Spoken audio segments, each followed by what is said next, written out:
ज़्यादा बहुत ज़िद्दी है और मुझे डर है कि उसकी कोई भी लफ्ज़िश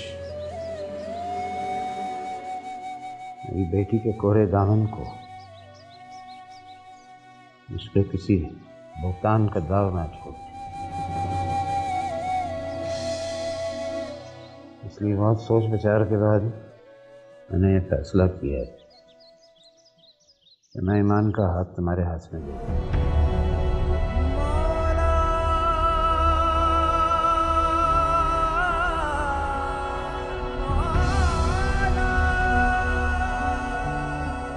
ये ना सोचना कि ये इस लड़के के डर से मैं जल्दबाजी में फैसला किया। ये बात बेटे मेरे दिल में उस वक्त से पल रही थी जब तुम्हारे माँ बाप मरहूम चले गए और तुम्हारी परवरिश का जिम्मा मेरे पे पड़ गया। अलबत्ता वक्त ने मुझे मोहलत नहीं दी कि मैं ज़्यादा ऐसन तरीके से ये फ़र्ज़ सर अंजाम दे सकूं। नहीं तो मैं अपने घर से किसी दूसरे बुज़ुर्ग को तुम्हारा वकील करता और उसके ज़रिए जो तुम चाहते उसके मुताबिक होता। बहरहाल अब भी तुम्हारा फैसला तुम्हारे हाथों में है। मैं नहीं चाहता कि तुम किसी एहसान या सादतमंदी की वजह से हाँ करो। तुम्हारा फैसला तुम्हारे ही हाथ में। आप कैसी बातें कर रहे हैं ताईजान? मैं अच्छी तरह जानता हूं कि आपने माँ बाप से बढ़ के मेरी परवरिश की, हमेशा मेरे हर फैसले की आज़ादी का हक दिया, मेरे वालिदैन से बढ़ के मेरा ख्याल रखा। फिर बताओ, तुम्हें ईमान बतौर शरीके हयात कबूल है? ताईजान, इससे बढ़ के मेरे लिए कोई एजाज़ की बात नहीं होगी कि आप मुझे अपनी फर्जंदगी में कबूल कर रहे हैं। ठीक है बेटे, तुमने मेरे दिल का बहुत बड़ा बोझ हल्का किया है। अगले महीने की पहली जुमेरात को तुम्हारा और ईमान का बाकायदा निकाह होगा और इसके बाद हम ये भी फैसला कर लेंगे कि निकाह के बाद रुखसत होकर ईमान तुम्हारे साथ कहाँ जाएगी। फिलहाल तुम दोनों को पुराने हुजरे में मुंतकिल होना पड़ेगा। अल्लाह ने चाहा बहुत जल्द मुस्तकिल बंदोबस्त भी हो जाए। वाह मौलवी साहब वाह, बहुत खूब। तो आपने फैसला कर ही लिया, मुबारक हो। अब्दुल्ला तुम जाओ, मैंने शाकिर से बात करनी।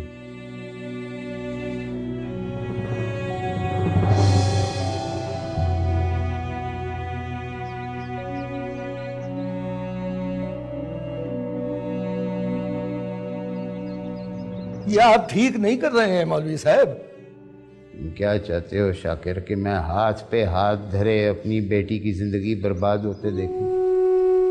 तुम खुद एक बेटी के बाप हो और तुम्हें पता है कि बेटियों का दामन कितना कोरा है। और फिर इस माशरे के अंदर एक मौलवी की बेटी, उसके दामन को तो एक गर्द आलूद हवा भी आलूदा कर सकती है। तुम चाहते हो कि ईमान सारी जिंदगी ऐसा ही निशान अपने माथे पे सजाए, पल पल मरती रहे? मौलवी साहब नहीं, आप ठीक कह रहे हैं, आप ठीक कह रहे हैं मौलवी साहब। मैं भी एक बेटी का बाप हूं और इसी नाते आपसे सिर्फ एक बात कहना चाहता हूं कि अगर आप एक बार हमाद बाबा की तरबियत और खानदान को हमाद बाबा की जात से अलग करके देखते तो आज आपका फैसला वो ना होता जो आपने किया है। फैसला हो चुका है शाकिर, और मुझे उम्मीद है कि तुम इसकी राह में दीवार नहीं बल्कि रास्ता देने वाला दरवाजा बनाओगे।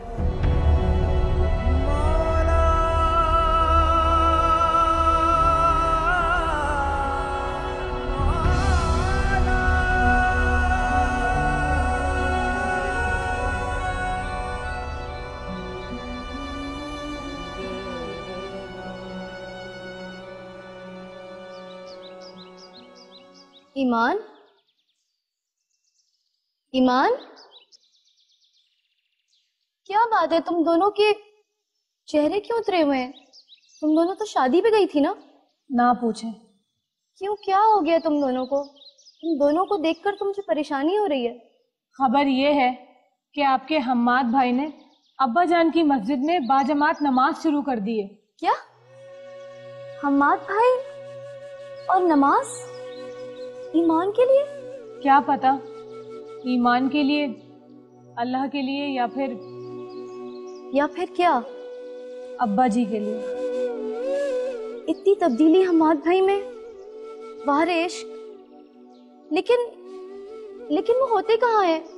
कहाँ से आते हैं, कहाँ चले जाते हैं? इस बात का भी पता चल गया है, और सच तो ये है कि उसी दिन उनके जज्बे की शिद्दत का एहसास हुआ। सिर्फ मुझे ही नहीं, ईमान आपी को भी और अब्दुल्ला भाई को भी। लेकिन कहाँ है वो? बताते क्यों नहीं हो तुम दोनों? ईमान कहाँ है वो? निगहत आपी, आपके हम्माद भाई रेलवे स्टेशन पर मजदूरी कर रहे हैं। कुली बन गए हैं वो, लोगों के सामान उठाते हैं। क्या कह रही हो तुम? हम्माद भाई रेलवे स्टेशन पे कुली बन गए? सुन रही हो तुम ईमान?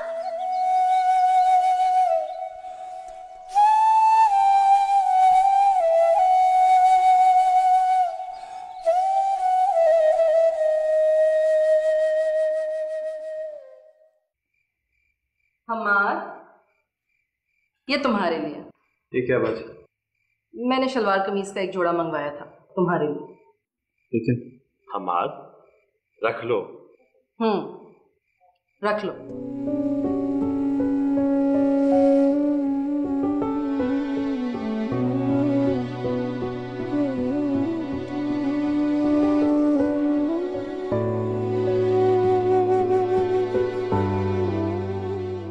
हमार, क्या हुआ? इधर देखो। कुछ नहीं सर। क्या हुआ हमार? मेरी कोई बात बुरी लग गई? नहीं, ऐसी कोई बात नहीं। तो फिर क्या बात है? मैं आप लोगों का कुछ भी नहीं लगता, कुछ भी नहीं। फिर भी आप लोग मेरा इतना ख्याल करते हैं कि जाने बगैर कि मैं कौन हूं, कहां से आया हूं। मुझे इतना प्यार ना दें, इतना प्यार ना दें कि मैं उसे सहार ही ना सकूं। प्लीज।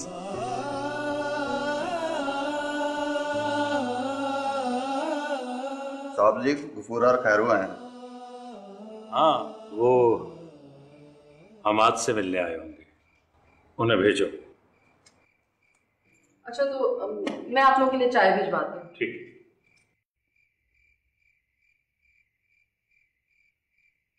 सलाम साहब जी। सलाम वालेकुम जी। वालेकुम अस्सलाम। अल्लाह तेरा शुक्र है, हमारा बहुत ठीक हो गया है। तुम लोग आपस में गपशप करो, मैं चाय भिजवाता हूँ।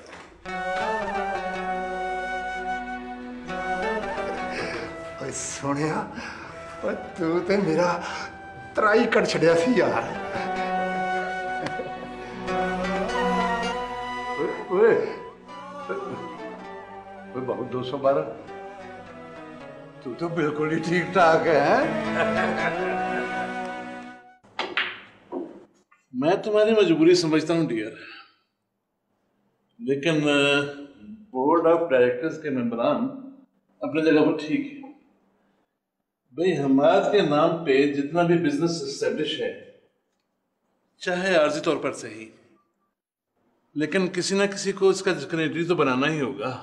लेकिन अगर हम उनके कहने पर हम्माद की पोस्ट खाली जाहिर कर देंगे तो क्या इस तरह हम अपनी मेजॉरिटी नहीं खो देंगे? Why don't you understand? जानता हूं, लेकिन हम उनके इस मुतालबे को ज्यादा देर तक टाल नहीं सकेंगे। आज तो कोरम पूरा ना होने की वजह से बहस नहीं हो सकी, लेकिन अगली मीटिंग में वो लोग इस इशू को जरूर उठाएंगे। फिर इसका हल क्या है?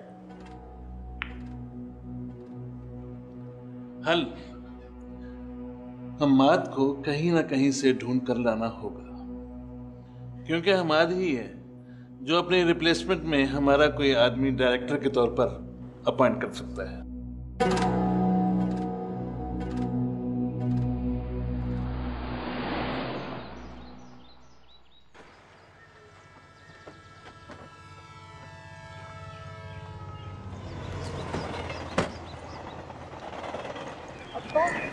किसी कोली से पूछिएगा। बोझ नहीं ना उठाया जाता तो छुट्टी कर पुत्र, यहां कोई जरूरत नहीं तेरी, समझे? जी जनाब, माफ करना जी। जनाब अली, असल में ना गाड़ियां सब लेट हैं, आप 5-6 घंटे पहले आ गए। हम गाड़ी का पता करने नहीं आए। मेरा नाम शाकिर है, शाकिर हुसैन। मैं कमिश्नर साहब का ड्राइवर हूँ। फरमाओ। मेरा नाम अब्दुल गफूर है, मैं हेड हूँ कुलियों का। वो असल में हम हमाद बाबा का पता करने आए थे। बाबा माद? एक मिनट जी, एक मिनट। चलो भी चलो, आप मिनटों पर पहुंचो, चलो।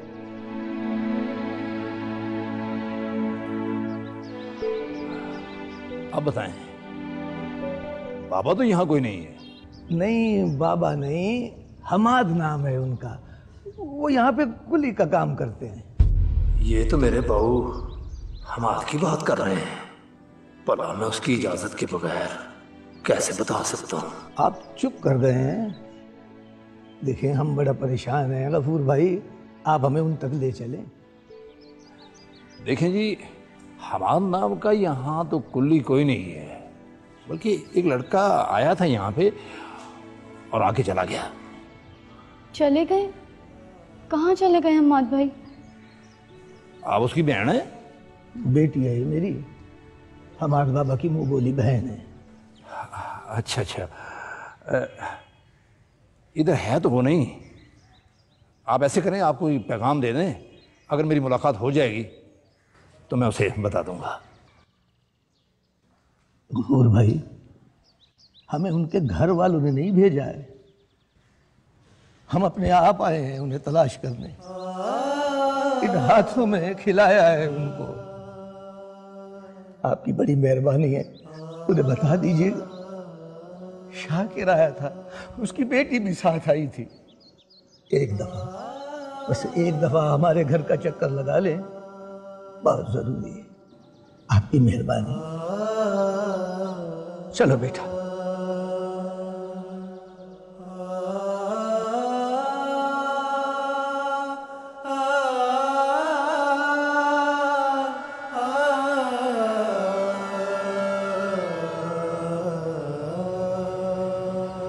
चंगा प्यार है, 3 महीने के बाद याद आया है। ऑप्शंस तो आपने मुझे बहुत सारी दे दी हैं। मैं सोच रहा था माँ तो है, इसलिए अगर आपको माँ कहा तो ऐसे ही रिश्ते में सच के साथ साथ झूठ की मिलावट हो जाएगी। भाभी भी मौजूद हैं और आंटियाँ तो वैसे ही बहुत सारी हैं, बस बहन नहीं थी मेरी। सोचा आपको बहन बना लूं। देखा कितनी अच्छी बातें करते हो तुम। अब मुझे ये बताओ कि कोई अकल का अंधा भी तुम्हारे कुली होने पर ताजुब ना करे तो क्या करे? असलियत लाख छुपाओ, नहीं छुप सकती, समझे? तुम अपनी वल्दियत नहीं बदल सकते, कोई अपनी वल्दियत नहीं बदल सकता अगर तुम इस तरह। ये बताओ, मौलवी साहब का क्या किस्सा है? मैंने सुना है तुम तो बड़ी दूर नमाजें पढ़ने जाते थे, फिर अचानक जाना छोड़ दिया, क्यों? आपसे जितनी बातें मैं शेयर कर लेता हूँ ना, जितनी मैंने आज तक किसी से नहीं की। क्या मतलब? बहन को नहीं बताओगे तो किसे बताओगे? एक छोटी बहन को बताया था पहले, मुश्किल में डाल दिया उसको, तो आपको मुश्किल में डाल दूंगी। छोटी बेवकूफ थी, बड़ी बेवकूफ नहीं है।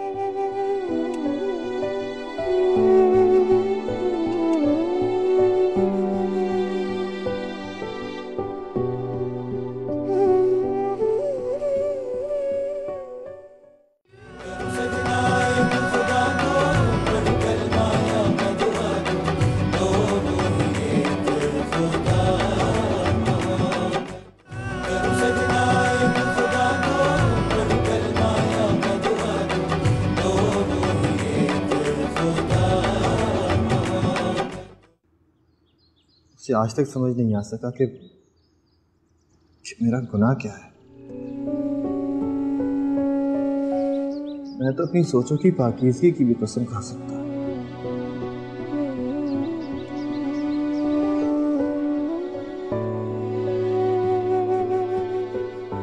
मुझे अगर एक लड़की अच्छी लगी,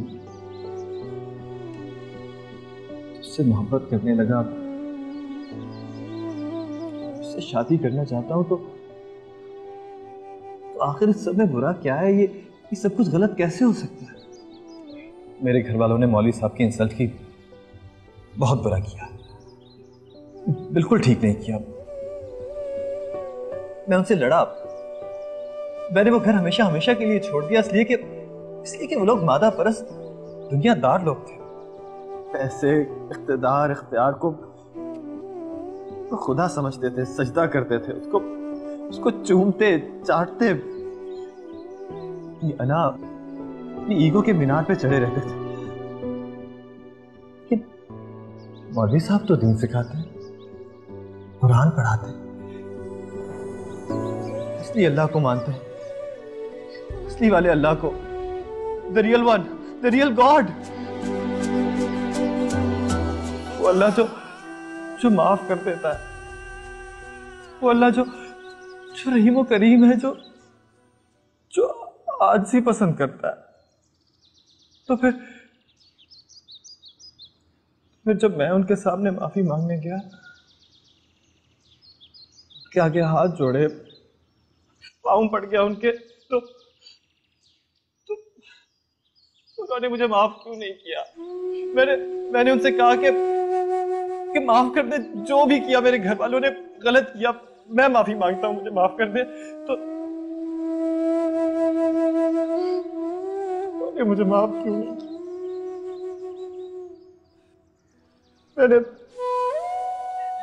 मैंने वो स्टेटस, वो क्लास हमेशा हमेशा के लिए छोड़ दी। मैंने कहा वो उन्हें परेशान करती है, मैंने छोड़ दिया वो सब कुछ। बहुत नीचे आ गया, बहुत नीचे। फिर मुझे पता चला कि मैं सच्चा मुसलमान नहीं हूं, मुझे दीन नहीं आता, भला दीन हूं। मैं दीन की तरफ आया, नमाज सीखी, वुज़ू सीखा, कलमे सीखे। तब मुझे पता चला कि ये सोसाइटी और इसके बनाए हुए ये झूठे कानून ये कितने अहम हैं। बाजी, ये भी अना और ईगो ही तो हुई ना कि मौलवी साहब ने अगर एक दफा कह दिया नहीं, तो वो नहीं हाँ में नहीं बदल सकती। तुम काबिल नफरत हो,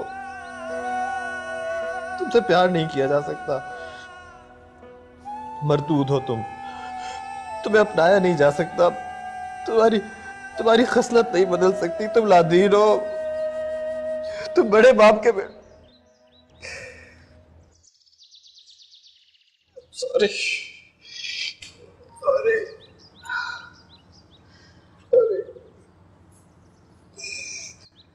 बस एक लड़की के लिए तुमने इतना सब कुछ किया?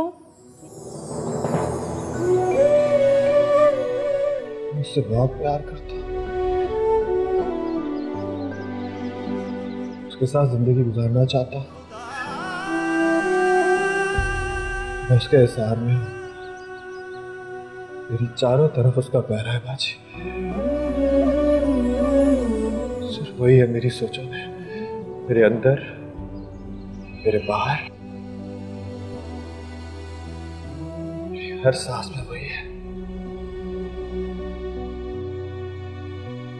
मेरी हर सांस में आती जाती है वो।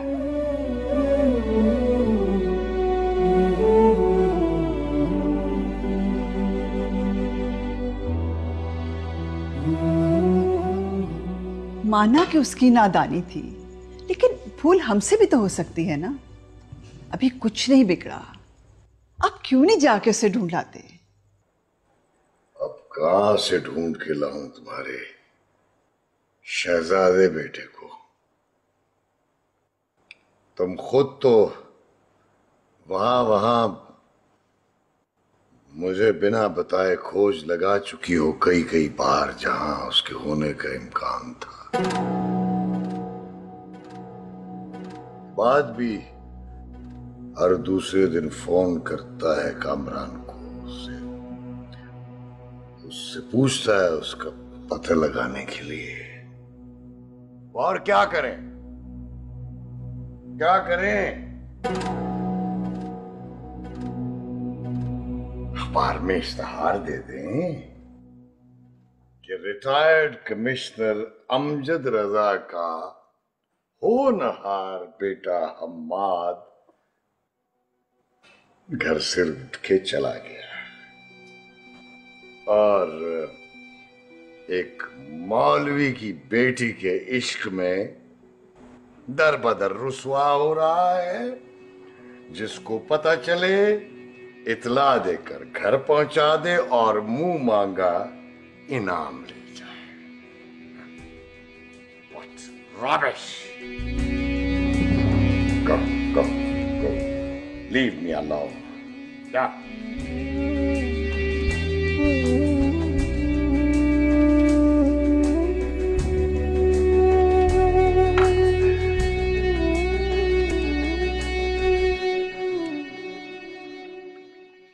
अरे बैठ जाओ इधर। शाबाश। जी अब्बा जी।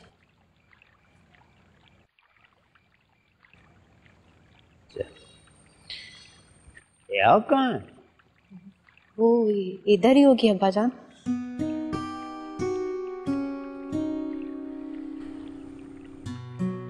अरे मैंने तुझसे बात करनी है, जरूरी। जी बोले। तू चुप चुप सी रहती है, उदास, जब से तू शादी से लौटी है। खैरियत है? नहीं अब्बा जान, ऐसी कोई बात नहीं है। आज तेरी वालदा मरहुमा बहुत याद आ रही। वो होती तो इतनी मुश्किल ना पेश आती। मैं ये तो नहीं कहता कि तुम्हारी वालदा की जगह मैंने पुर की है, और अलबत्ता मैंने कोशिश जरूर की है। इसमें कोई शक नहीं अब्बा जान। लेकिन तब भी चंद बातें होती हैं जो कि अगर औरतें ही करें तो बेहतर। इस बात का मुझे अब जाके इल्म हुआ है। मैंने बड़ा सोचा कि भाई किसी से मैं बात करवाऊं, लेकिन जब कोई नजर नहीं आया तो मैंने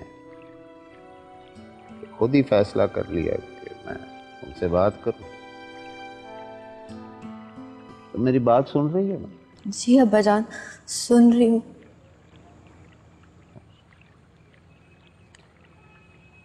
बेटे, मैंने फैसला किया है कि तुम्हारी शादी अब्दुल्ला से की।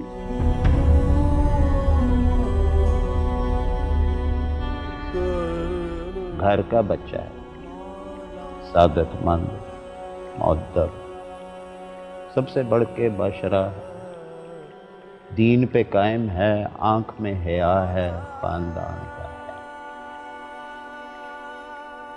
बेटी, मुझे ये बता के तू मेरे फैसले से मुतमईन है?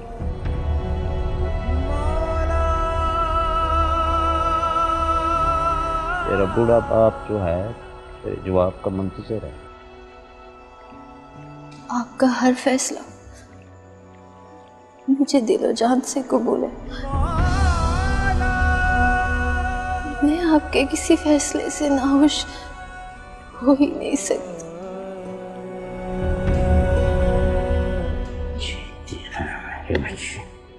जीती रहे बेटा। तेरी जैसी बच्चियां होती हैं जो कि अपने माँ बाप के सर पर ताज होती है, उनके लिए बाइस गरूर होती है।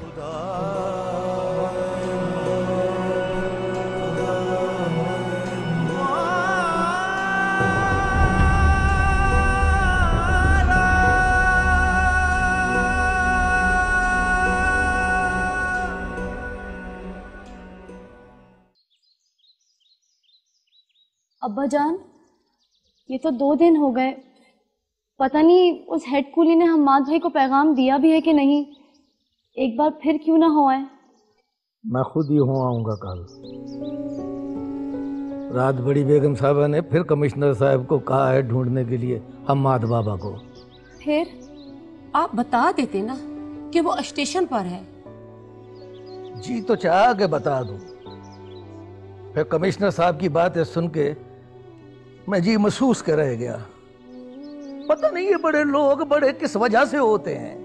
मौलवी साहब के घर से फिर से पैगाम आया है। अगले महीने की पहली जुमेरात का दिन मुकर्रर किया है मौलवी साहब ने। अच्छा। और ये भी कह रहे थे कि निगत को 1 हफ्ते पहले भिजवाना है। मुझे तो रह रह के रोना आ रहा है अब्बा। क्या बुरा होता अगर चचा अलीम हम्माद भाई को कबूल कर लेते। बस बेटी, यूं ही है। बाजार तो लोगों के पास कई तवीलें होती हैं अपने फैसलों की, बड़ी दलीलें होती हैं, बड़ी मंतकें होती हैं, लेकिन असल बात यह है हर कोई अपनी अपनी अना का कैदी है। हाँ कही है तो ना कैसे करें, ना की है तो हाँ कैसे कहें। अपनी नाक ऊंची रहे, किसी की जान जाती है तो जाए। आप समझाते ना मौलवी साहब को। कैसे समझाता, बताओ ना कैसे समझाता। वो तो कहते हैं बस शाकर फैसला हो चुका। अब्बा जान, कल स्टेशन जरूर चले जाइएगा।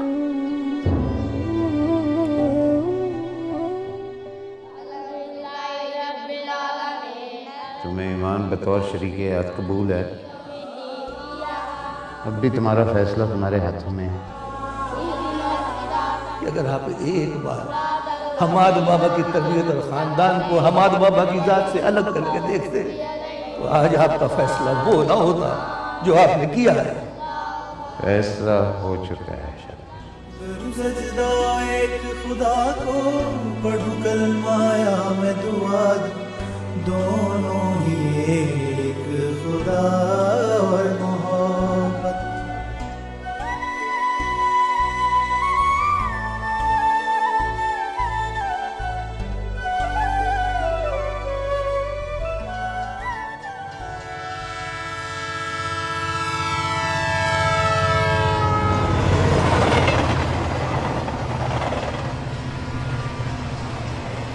मैं तेरे ठीक होने का इंतजार कर रहा था।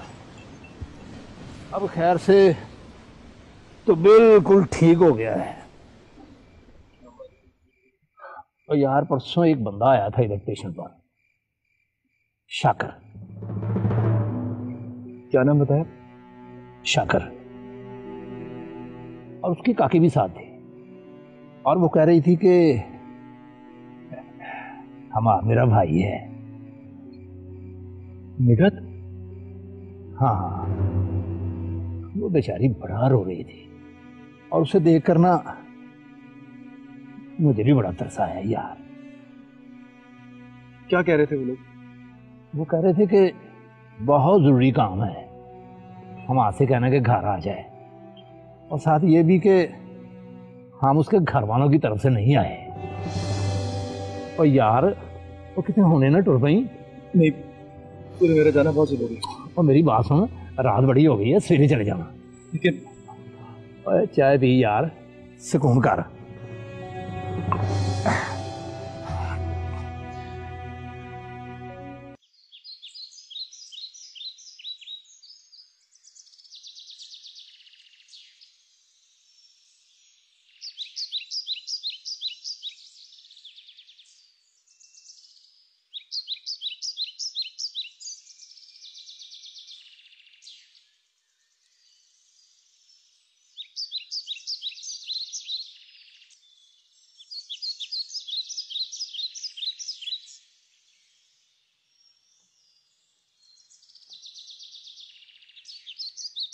खुदा के लिए मुझे बताओ कि तुम उस दिन स्टेशन पे क्यों आई थी मुझसे मिलने? ऐसी क्या बात थी आखिर? प्लीज चुप नहीं रहो। मौलवी साहब के घर तो सब खैरियत है ना? मौलवी साहब ने ईमान का रिश्ता तय कर दिया है।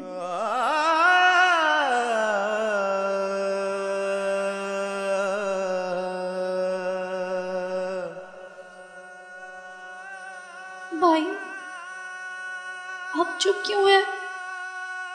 कुछ बोलते क्यों नहीं? खुदा के लिए अपनी ज़बान खोलिए भाई। कौन है वो खुशनसीब जिससे ईमान की शादी हो रही है? उसका चचाजाद अब्दुल्ला। अब्दुल्ला?